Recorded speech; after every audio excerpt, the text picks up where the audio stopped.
welcome to Chris Wrestling Views, you guys, here on YouTube.com. Just finished watching Friday Night Smackdown about 30 minutes ago. It ended.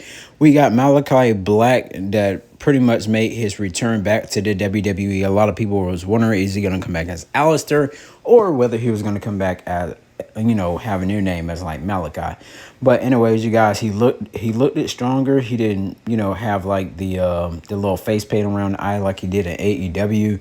But now he has like this contact eye light thing. But he's back. And he came out while The Miz was talking and saying people coming back to WWE, and the crowd was looking up at the entrance ramp, and pretty much they seen where they were setting up the candles.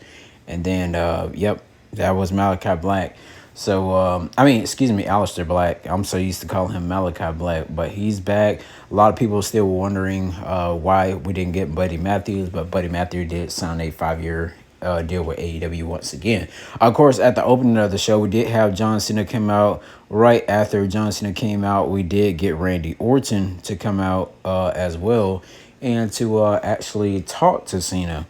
And he pretty much talked to Cena and told Cena, don't that mean something to you? Like when you went to visit all the, the sick kids and everything.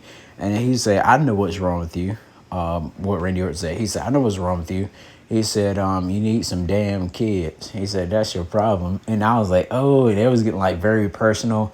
And then John Cena said that, he wanted a match, like they wanted a match pretty much with each other, just not in Fort Worth, Texas, where SmackDown was. So John Cena threw the challenge out there and said that he's going to beat Orton at Backlash, which is in Randy Orton's hometown. So I think John Cena wanted to embarrass Randy Orton in his hometown and in front of his family and everything. And he said, you're looking at the last real champion. And then John Cena throws the title into Randy Orton's hands, and then that's when John Cena starts stopping out Randy Orton. Cena turns around, get RKO'd again. It's like Cena cannot stand, like he's not like wrestling for real. It's like he's just there to be there for real, y'all. But Randy Orton did hold up the championship, which I don't know if that was a good call. A lot of people say it is, but, it doesn't matter with me.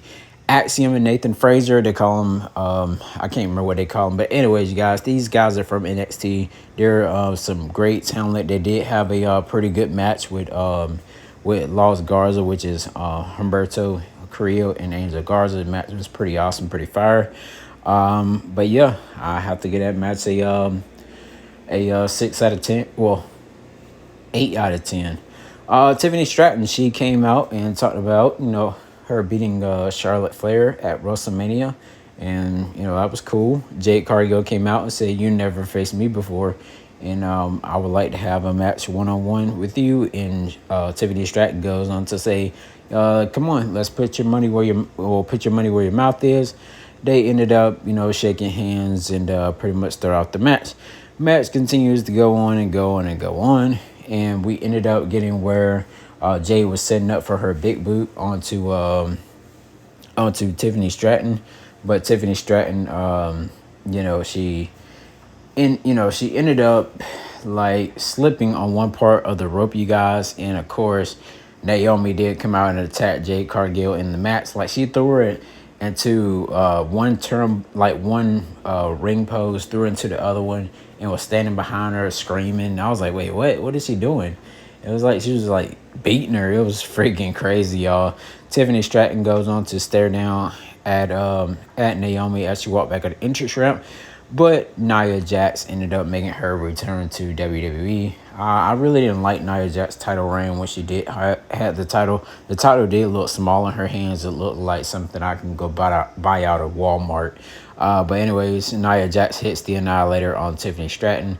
I feel like we need young champions, in WWE versus, that. But anyways, another great part of the night, we did get Zelina Vega to actually defeat Chelsea Green for the United States Championship. But the crazy part about that, you guys, is why in the world did we ended up having Secret Harvest out there when Nick Aldis said, they weren't gonna have, they were barred from ringside, which was crazy to me. And then toward the end, they moved them. Bianca Belair, of course, she did mention that she had, broke through her fingers, and she'll be back, and SmackDown's her home. So I can't wait to see her back. Carmelo Hayes ended up was gifted a necklace with under the giant head on it and everything. And I'm glad WWE actually did this versus actually doing the thing where, you just walk around with a big old trophy. So I'm glad WWE decided to do this, for Carmelo Hayes to to present through The Miz, which was definitely incredible as well. Jacob Fatu ended up coming out there at Solo Sikoa, and pretty much, they came out there to talk about Jacob Fatu's win at WrestleMania, and that's when, Solo Sikoa said that Jacob, wouldn't have been there without him. He done it with him. Well, he helped him, and stuff like that. And then Jacob said, hey, let's not get it twisted. He said, I won this championship, like I said, with you or without you. And then so that's when, before everything starts to boil down, we ended up getting LA Knight coming out there. LA Knight, he pretty much, wanted his, gave Jacob Fatu credit where credit's due, and, congratulated him. But before anything gets started, it was freaking crazy. Drew McIntyre wants a shot at the United States Championship. They ended up doing LA Knight versus Drew McIntyre. Winner goes on to, face Jacob Fatu for the United States Championship. But, of course, you know how that went down, where we had some interference from Solo Sikoa. Ended up Samoan spiking LA Knight. And, of course, Drew McIntyre was looking like, I was like, I'm so tired of this man. And then, of course, before he can even hit the, hit his little Claymore, Damian Priest ended up coming out there and freaking tearing the mess out of Drew McIntyre. So their feud is definitely not over at all. I'm glad they didn't do a one-and-done feud with Damian Priest and Drew McIntyre. And I'm actually glad they didn't do it with Naomi and Jade Cargill as well. Of course, Jacob Fatu came out there, during the match. And, just blasted LA Knight and Damian Priest.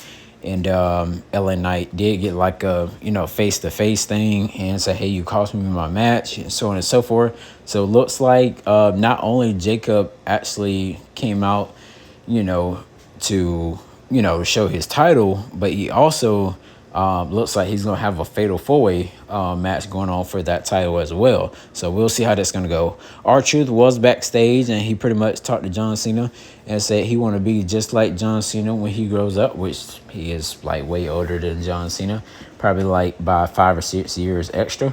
But anyways, you guys, this was the main event. We had the TLC ladder match. It was a triple threat. We had the Street Profits versus the Motor City Machine Gun versus DIY, which is Tommaso Ciampa and Johnny Gargano. The match was definitely a 10 out of 10, a banger for sure, I have to say, you guys. And Montez Ford had a prosthetic leg of a person that was out there. I actually laughed at this, you guys. It was definitely funny and definitely pretty cool to actually see Montez Ford, interact with the crowd. And with that being said, you guys, Montez Ford, Angelo Dawkins definitely are a true tag team. And we did get Angelo Dawkins hit a spear onto Tommaso Ciampa as he was holding on to the titles. It goes back to like when Edge used to hang on to the belts, and when Christian was hanging on to the belts and Ed speared him off. So, but anyways, you guys have to give that main event definitely a 10 out of 10, but the rest of the show, I have to give it 7 out of 10.